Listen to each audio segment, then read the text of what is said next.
कोसी का घटवार कहानी। ये कहानी लिखी है शेखर जोशी ने।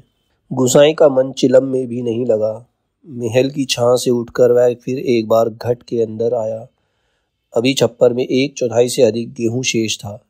खप्पर में हाथ डालकर उसने व्यर्थ ही उल्टा पलटा और चक्की के पाटों के वृत्त में फैले हुए आटे को झाड़कर एक ढेर बना दिया। बाहर आते आते उसने फिर एक बार और खप्पर में झांक कर देखा, जैसे यह जानने के लिए कि इतनी देर में कितनी पिसाई हो चुकी है, परंतु अंदर की मिकदार में कोई विशेष अंतर नहीं आया था। खस खस की ध्वनि के साथ अत्यंत धीमी गति से ऊपर का पाट चल रहा था। घट का प्रवेश द्वार बहुत कम ऊंचा था। खूब नीचे तक झुककर वह बाहर निकला था। सिर के बालों और बाहों पर आटे की हल्की सफेद परत बैठ गई थी। खंबे का सहारा लेकर वह बुदबुदाया, जा रसाला, सुबह से अब तक 10 पंसेरी भी नहीं हुआ। सूरज कहाँ का कहाँ चला गया। कैसी अनहोनी बात। वह अनहोनी तो है ही।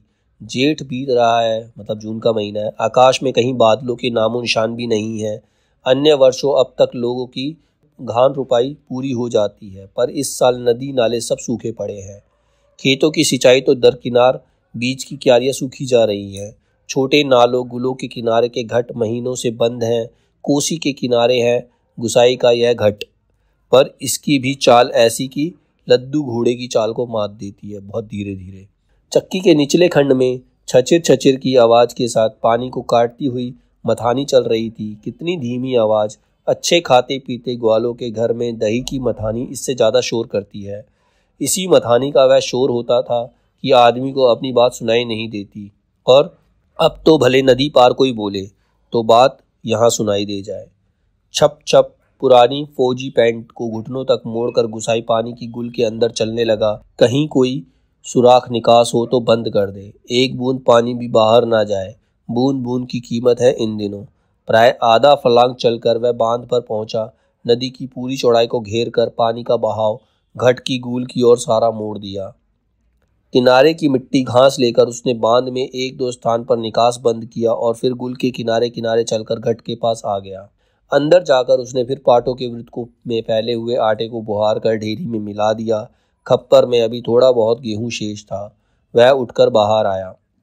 दूर रास्ते पर एक आदमी सिरे पर पिसान रखे उसकी ओर आ रहा था। गुसाई ने उसकी सुविधा का ख्याल कर वहीं से आवाज दे दी, हे यहाँ लंबर देर में आएगा तो 2 दिन का पिसान अभी जमा है, ऊपर उमेद सिंह के घट में देख लो। उस व्यक्ति ने मुड़ने से पहले एक बार और प्रयत्न किया।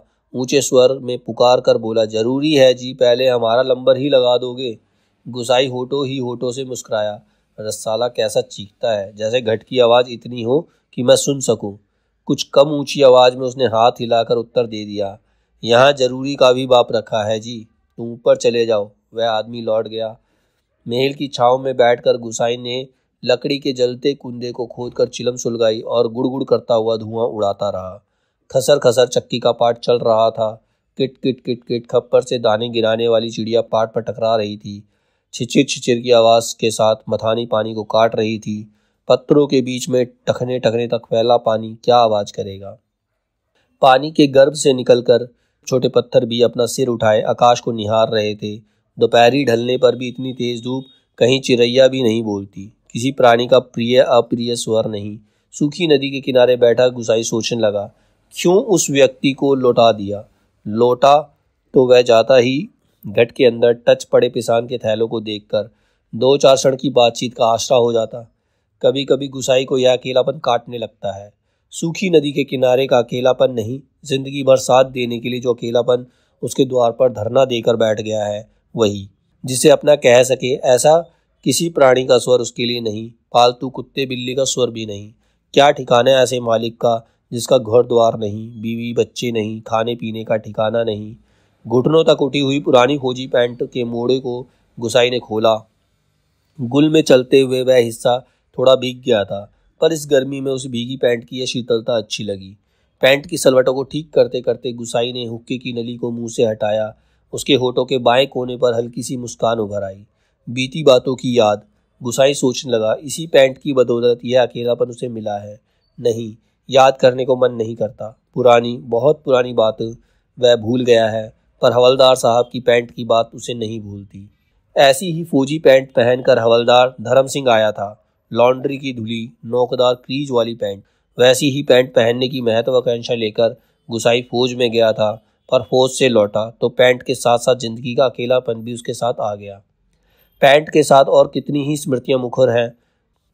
उस बार की छुट्टियों की बात, कौन महीना, हाँ बैसाखी था। सिर पर क्रॉस खुखरी के क्रेस्ट वाली काली किस्तीनुमा टोपी को तिरछा रखकर फौजी वर्दी पहने वह पहली बार एनुअल लीव पर घर आया तो चीड़ की आग की तरह खबर इधर उधर फैल गई थी। बच्चे बूढ़े सभी उससे मिलने आए थे।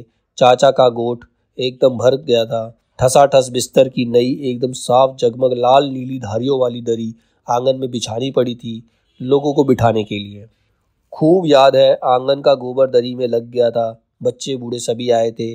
सिर्फ चना गुड़ या हल्द्वानी के तंबाकू का लोभ नहीं था। कल के शर्मीले गुसाई को इस नए रूप में देखने का कौतूहल भी था, पर गुसाई की आंखें इस भीड़ में जिसे खोज रही थी वह नहीं थी। नाले पार के अपने गांव से भैंस से कटिया को खोजने के बहाने दूसरे दिन लक्ष्मा आई थी, पर गुसाई उस दिन उससे मिल ना सका। गांव के छोकरे ही गुसाई की जान को बवाल हो गए थे। बुड्ढे नरसिंह प्रधान उन दिनों ठीक ही कहते थे। आजकल गुसाई को देखकर सोबनिया का लड़का भी अपनी फटी घेर की टोपी को तिरछी पहनने लग गया है। दिन रात बिल्ली के बच्चों की तरह छोकरे उसके पीछे लगे रहते हैं, सिगरेट बीड़ी या गपशप के लोभ में। एक दिन बड़ी मुश्किल से मौका मिला था उसे। लक्ष्मा को पाल पतेल के लिए जंगल जाते देखकर वह छोकरों से काकड़ के शिकार का बहाना बनाकर अकेले जंगल को चल दिया था। गांव की सीमा से बहुत दूर काफल के पेड़ के नीचे गुसाई ने घुटने पर सिर रखकर लेटी लेटी लक्ष्मा काफल खा रही थी। पके गदराए गहरे लाल लाल काफल। खेल खेल में काफलों की छीना झपटी करते गुसाई ने लक्ष्मा की मुट्ठी भींच दी थी। टप टप काफलों का गाढ़ा लाल रस उसकी पैंट पर गिर गया था। लक्ष्मा ने कहा था, इसे यहीं रख जाना, मेरी पूरी बाह की कुर्ती इसमें से निकल आएगी। वह खेल खिलाकर अपनी बात पर स्वयं ही हंस दी थी। पुरानी बात, क्या कहा था गुसाई ने, याद नहीं पड़ता। तेरे लिए मखमल की कुर्ती ला दूंगा मेरी सुआ, या सब कुछ ऐसा ही। पर लक्ष्मा को मखमल की कुर्ती किसने पहनाई? पहाड़ी पार के रमुआ ने, जो तूरी निशान लेकर वह ब्याहने आया था, जिसके आगे पीछे भाई बहन नहीं, माँ बाप नहीं। परदेश में बंदूक की नोक पर जान रखने वाले को छोकरी कैसे दे दे हम, लक्ष्मा के बाप ने कहा था। उसका मन जानने के लिए गुसाई ने टेढ़े तिरछे बात चलवाई थी। उसी साल मंगसिर को एक ठंडी उदास शाम को गुसाई की यूनिट के सिपाही किशन सिंह ने क्वार्टर मास्टर स्टोर के सामने खड़े खड़े उससे कहा था, हमारे गांव के राम सिंह ने जिद की तभी छुट्टियां बढ़ानी पड़ी। इस साल उसकी शादी थी। खूब अच्छी औरत मिली है यार, शक्ल सूरत भी खूब है, एकदम पटाखा, बड़ी हंसमुख है। तुमने तो देखा ही होगा, तुम्हारे गांव के नज़दीक की है। लक्ष्मा कुछ ऐसा ही नाम है। गुस्साई को याद नहीं पड़ता कौन सा बहाना बनाकर वह किशन सिंह के पास से चला गया था। रम डे था उस दिन। हमेशा आधा पैग लेने वाला गुसाई उस दिन 2 पैग रम लेकर अपनी चारपाई पर पड़ गया था। हवलदार मेजर ने दूसरे दिन पेशी करवाई थी। मलेरिया प्रिकॉशन ना करने के अपराध में सोचते सोचते गुसाई बुदबुदाया, रस साला एजुटेंट। गुसाई सोचने लगा, उस साल छुट्टियों में घर से विदा होने से एक दिन पहले वह मौका निकालकर लक्ष्मा से मिला था। गंगा नाथजू की कसम, जैसा तुम कहोगी वैसा ही करूंगी, आंखों से आंसू भरकर लक्ष्मा ने कहा था। वर्षों से वह सोचता है कभी लक्ष्मा से भेंट होगी तो अवश्य कहेगा कि वह गंगनाथ का जागर लगाकर प्रायश्चित जरूर कर ले। देवी देवताओं की झूठी कस्में खाकर उन्हें नाराज करने से क्या लाभ। जिस पर भी गंगनाथ का कोप हुआ वह कभी फल फूल नहीं पाया, पर लक्ष्मा से कब भेंट होगी वह यह नहीं जानता था। लड़कपन से संगी साथी नौकरी चाकरी करने के लिए मैदानों में चले गए हैं। गांव की ओर जाने का उसका मन नहीं होता। लक्ष्मा के बारे में किसी से पूछना उसे अच्छा नहीं लगता। जितने दिन रोकती रही वह पलटकर अपने गांव नहीं आया। एक दिन स्टेशन से दूसरे स्टेशन का वॉलंटियर ट्रांसफर लेने वाले की लिस्ट में नायक गुसाई का नाम ऊपर आता रहा, लगातार 15 साल तक। पिछले वैशाख में ही वह गांव लौटा। 15 साल बाद रिजर्व में आने पर काले बालों को लेकर आया था, खिचड़ी बाल लेकर लौटा। लक्ष्मा का हट उससे अकेला बना गया। आज इस अकेलेपन में कोई होता जिसे गुसाई अपनी जिंदगी की किताब पढ़कर सुनाता। शब्द अक्षर कितना देखा, कितना सुना, कितना अनुभव किया है उसने, पर नदी के किनारे की ये तपती रेत, पंचक्की की खटर खेटर और महल की छाया में ठंडी चिलम को निष्प्रयोजन गुड़गुड़ाना गुसाई और चारों ओर अन्य कोई नहीं, एकदम निर्जन निस्तब्ध सुनसान। एकाएक गुसाई का ध्यान टूटा। सामने पहाड़ी के बीच की पगडंडी के सिर पर बोझ लिए एक नार आकृति उसकी ओर चली आ रही थी। गुसाई ने सोचा यहीं से आवाज देकर उसे लौटा दे। कोसी के चिकने काई लगे पत्थर पर कठिनाई से चलकर उसे वहां तक आकर केवल निराश लौट जाने को वह बाध्य करे तो दूर से चिल्ला चिल्लाकर पिसान स्वीकार करवाने की लोगों की आदत के कारण वह तंग हो चुका था। इस कारण आवाज देने को उसका मन नहीं हुआ। वह आकृति अब तक पगडंडी छोड़कर नदी के मार्ग में आ पहुंची थी। चक्की की बदलती आवाज को पहचान कर गुसाई घट के अंदर चला गया। खप्पर का अनाज समाप्त हो चुका था। खप्पर में एक कम अन्न वाले थैले को उलटकर उसने अन्न का निकास रोकने के लिए काठ की चिड़ियों को उल्टा कर दिया। किट किट का स्वर बंद हो गया और वह जल्दी जल्दी आटे को थैले में भरने लगा। घर के अंदर मथानी की छिचिर छिचिर की आवाज भी अपेक्षाकृत कम सुनाई दे रही थी। केवल चक्की के ऊपर वाले पाट की घिसटती हुई घर्राहट का हल्का धीमा संगीत चल रहा था। तभी गुसाई ने सुना अपनी पीठ पीछे घट के द्वार इस संगीत से भी मधुर एक नारी का कंठ स्वर। कब बारी आएगी? रात की रोटी के लिए भी घर में आटा नहीं है। सिर पर पिसान रखे स्त्री उससे यह पूछ रही थी। गुसाई को उसका स्वर परिचित सा लगा। चौंक कर उसने पीछे मुड़कर देखा। कपड़े में पिसान ढीला बंधा होने के कारण बोझ का एक सिरा उसके मुख के आगे आ गया। गुसाई उसे ठीक से देख नहीं पाया, लेकिन तब भी उसका मन जैसे आशंकित हो उठा। अपनी शंका का समाधान करने के लिए वह बाहर आने को मुड़ा, लेकिन तभी फिर अंदर जाकर पिसान के थैले को इधर उधर रखने लगा। काठ की चिड़िया किटकिट बोल रही थी और उसी गति के साथ गुसाई को अपने हृदय की धड़कन का आभास हो रहा था। घट के छोटे से कमरे में चारों ओर पिसे हुए अन्न का चूर्ण फैल रहा था। अब तक गुसाई के पूरे शरीर पर छा गया था। इस कृत्रिम सफेदी के कारण वह वृद्ध सा दिखाई दे रहा था। स्त्री ने उसे नहीं पहचाना। उसने दोबारा वे ही शब्द दोहराए। अब वह भी तेज धूप में बोझा सिर पर रखे हुए गुसाई का उत्तर पाने को आतुर थी। शायद नकारात्मक उत्तर मिलने पर वह उल्टे पांव लौटकर किसी अन्य चक्की का सहारा लेती। दूसरी बार के प्रश्न को गुसाई ना टाल पाया। उत्तर देना ही पड़ा। यहाँ पहले ही टीला लगा है, देर तो होगी ही, उसने दबे दबे स्वर में कहा। स्त्री ने किसी प्रकार अनुनय विनय नहीं की। शाम के आटे का प्रबंध करने के लिए वह दूसरी चक्की का सहारा लेने लौट पड़ी। गुमाई कमर झुकाकर घट से बाहर निकला। मुड़ते समय स्त्री की एक झलक देखकर उसका संदेह विश्वास में बदल गया था। हताश वह कुछ क्षणों तक उसे जाते हुए देखता रहा। फिर अपने हाथों तथा सिर पर गिरे हुए आटे को झाड़कर वह एक दो कदम आगे बढ़ा। उसके अंदर की किसी अज्ञात शक्ति ने जैसे उसे वापस जाती हुई स्त्री को बुलाने को बाध्य कर दिया। आवाज देकर उसे बुला लेने को उसने मुंह खोला, परंतु आवाज न दे सका। एक झिझक, एक असमर्थना जो उसके मुंह बंद कर रही थी। वह स्त्री नदी तक पहुंच चुकी थी। गुसाई के अंतर में तीव्र उथल पुथल मच गई। एक बार आवेग इतना तीव्र था कि वह स्वयं को नहीं रोक पाया। लड़खड़ाती आवाज में उसने पुकारा, लक्ष्मा। घबराहट के कारण वह पूरे जोर से आवाज नहीं दे पाया था। स्त्री ने यह आवाज नहीं सुनी। इस बार गुसाई ने स्वस्थ होकर पुनः पुकारा, लक्ष्मा। लक्ष्मा ने पीछे मुड़कर देखा। मायके में उसे सभी इसी नाम से पुकारते थे। यह संबोधन उसके लिए स्वाभाविक था, परंतु उसे शंका शायद यह थी कि चक्की वाला एक बार पिसावन स्वीकार ना करने पर उसे बुला रहा है या उसे केवल भ्रम हुआ है। उसने वहीं से पूछा, मुझे पुकार रहे हैं जी? गुसाई ने संयत स्वर में कहा, हाँ, ले आओ, हो जाएगा। लक्ष्मा क्षण भर रुकी और फिर घट की ओर लौट आई। अचानक साक्षात्कार होने का मौका ना देने की इच्छा से गुसाई व्यस्तता का प्रदर्शन करता हुआ महल की छांव में चला गया। लक्ष्मा पिसान का थैला घट के अंदर रखाई। बाहर निकलकर उसने आंचल की कोर से मुंह पोंछा। तेज धूप में चलने के कारण उसका मुंह लाल हो गया था। किसी पेड़ की छाया में विश्राम करने की इच्छा से उसने इधर उधर देखा। महल के पीछे पेड़ की छाया को छोड़कर अन्य कोई बैठने लायक स्थान नहीं था। वह उसी ओर चलने लगी। गुसाई की उदारता के कारण ऋणी सी होकर जैसे उसके निकट आते आते कहा, तुम्हारे बाल बच्चे जीते रहे घटवार जी। बड़ा उपकार का काम कर दिया तुमने। ऊपर के घट में भी ना जाने कितनी देर में नंबर मिलता। अजात संताति के प्रति दिए गए आशीर्वचनों को गुसाई ने मन ही मन विनोद के रूप में ग्रहण किया।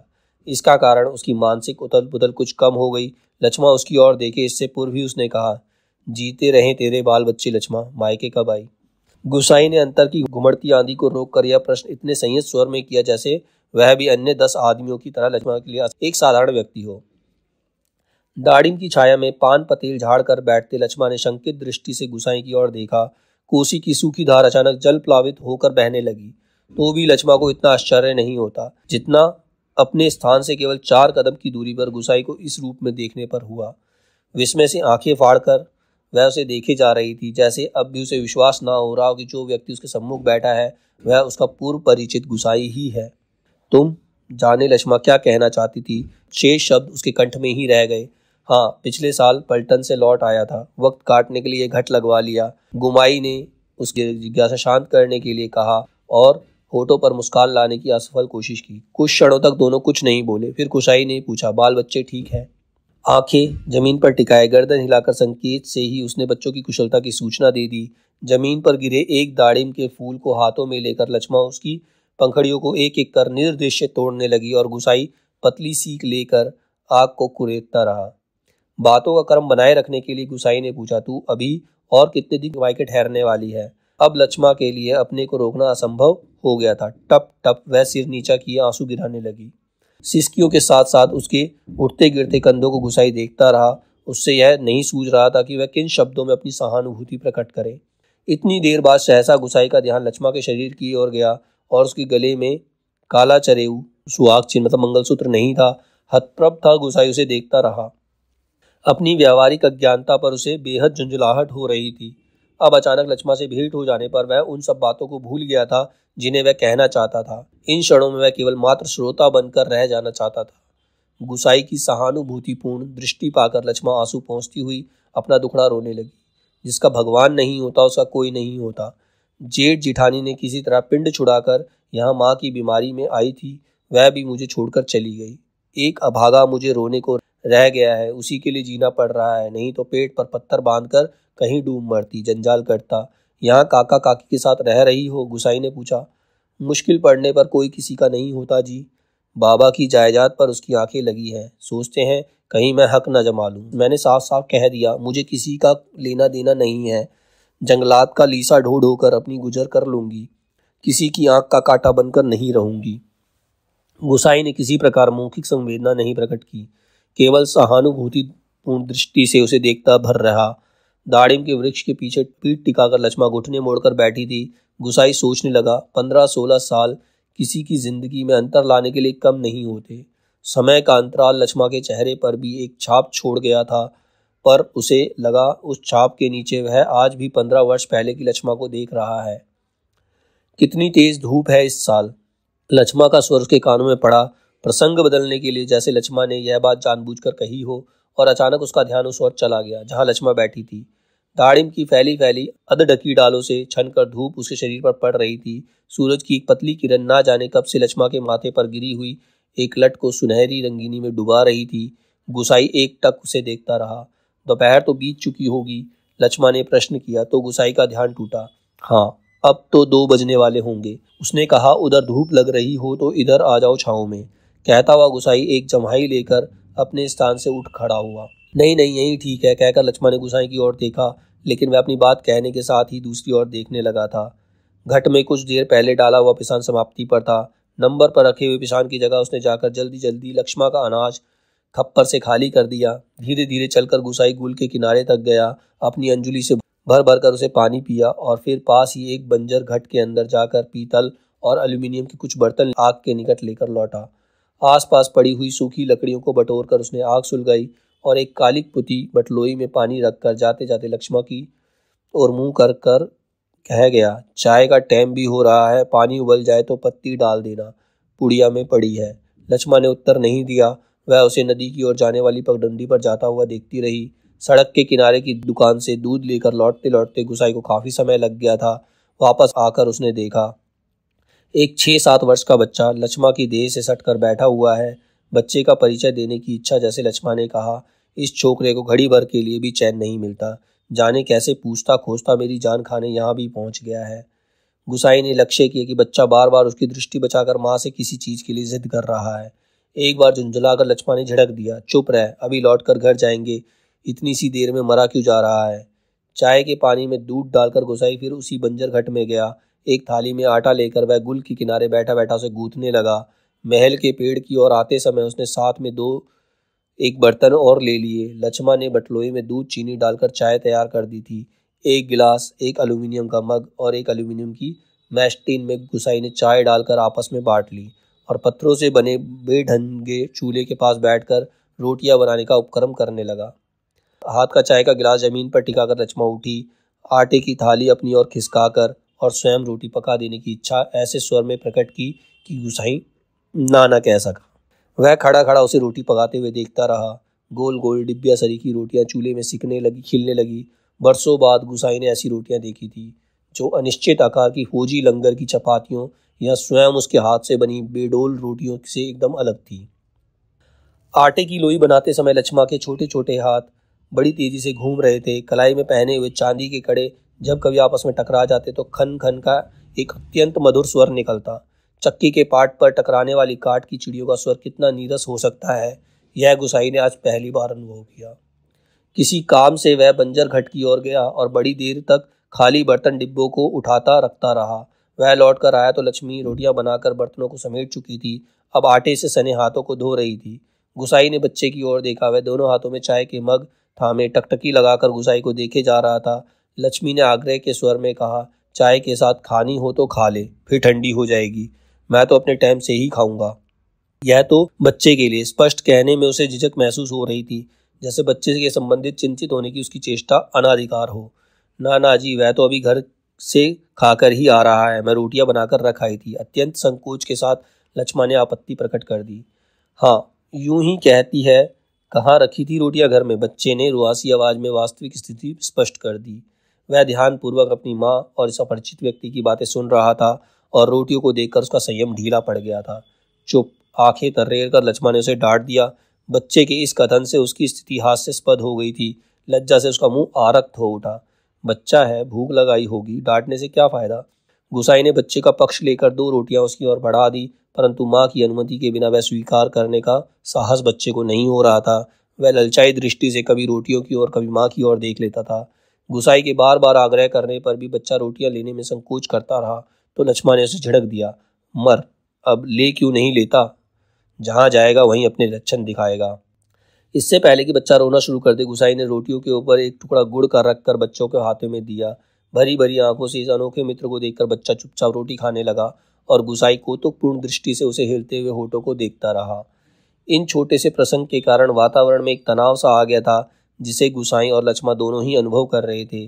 स्वयं भी एक रोटी को चाय में डुबोकर खाते खाते गुसाई ने जैसे इस तनाव को कम करने की कोशिश में मुस्कुराकर कहा, लोग ठीक ही कहते हैं, औरत के हाथ की बनी रोटियों में स्वाद ही दूसरा होता है।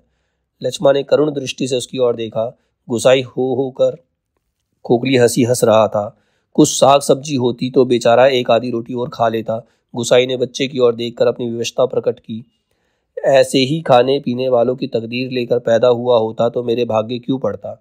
2 दिन से घर में तेल नमक नहीं, आज थोड़े पैसे मिले हैं, आज ले जाऊंगी कुछ सौदा। हाथ से अपनी जेब टटोलते हुए गुसाई ने संकोचपूर्ण स्वर में कहा, लक्ष्मा। लक्ष्मा ने जिज्ञासा से उसकी ओर देखा। गुसाई ने जेब से एक नोट निकालकर उसकी ओर बढ़ाते हुए कहा, ले, काम चलाने के लिए रख ले, मेरे पास अभी और है, परसों दफ्तर से मनी ऑर्डर आया था। नहीं नहीं, काम तो चल ही रहा है, मैं इस मतलब से थोड़ी कह रही थी, यह तो बात चली तो मैंने कहा, कहकर लक्ष्मा ने सहायता लेने से इनकार कर दिया। गुसाई को लक्ष्मा का यह व्यवहार अच्छा नहीं लगा। रूखी आवाज में वह बोला, दुख तकलीफ के वक्त आदमी आदमी के काम नहीं आया तो बेकार। रस साला कितना कमाया कितना फूका हमने इस जिंदगी में, है कोई हिसाब? पर क्या फायदा, किसी के काम नहीं आया, इसमें एहसान की क्या बात है? पैसा तो मिट्टी है साला, किसी के काम नहीं आया तो मिट्टी एकदम मिट्टी। परंतु गुसाई के इस तर्क के बावजूद भी लक्ष्मा अड़ी रही। बच्चे के सर पर हाथ फेरते हुए उसने दार्शनिक गंभीरता से कहा, गंगनाथ नायने रहे तो भले बुरे दिन निभ ही जाते हैं जी, पेट का क्या है, घट के खप्पर की तरह जितना डालो कम हो जाए। अपने पराये प्रेम से हंस बोल दें तो यह बहुत है दिन काटने के लिए। गुसाई ने गौर से लक्ष्मा के मुख की ओर देखा। वर्षों पहले उठे हुए ज्वार और तूफान का वहां कोई चिन्ह शेष नहीं था। अब वह सागर जैसी सीमाओं में बंधकर शांत हो चुका था। रुपया लेने के लिए लक्ष्मा ने अधिक आग्रह करने पर उसका साहस नहीं हुआ, पर गहरे असंतोष के कारण बुझा बुझा सा वह धीमी चाल से चलकर वहां से हट गया। सहसा उसकी चाल तेज हो गई और घट के अंदर जाकर उसने एक बार शंकित दृष्टि से बाहर की ओर देखा। लक्ष्मा उस ओर पीठ किए बैठी थी। उसने जल्दी जल्दी अपने निजी आटे के टीन से 2-2.5 सेर के करीब आटा निकालकर लक्ष्मा के आटे में मिला दिया और संतोष की एक सांस ली। वह हाथ झाड़ता हुआ बाहर आया और आकर बांध की ओर देखने लगा। ऊपर बांध पर किसी को घुसते हुए देखकर उसने हाँक दी। शायद खेत की सिंचाई के लिए कोई पानी तोड़ना चाहता था। बांध की ओर जाने से पहले वे एक बार लक्ष्मा के निकट गया। पिसान पिस जाने की सूचना देकर वापस लौटते हुए ठिठक कर खड़ा हो गया।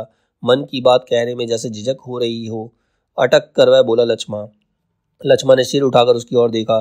गुसाई को चुपचाप अपनी ओर देखते हुए पाकर उसे संकोच होने लगा। वह ना जाने क्या कहना चाहता है।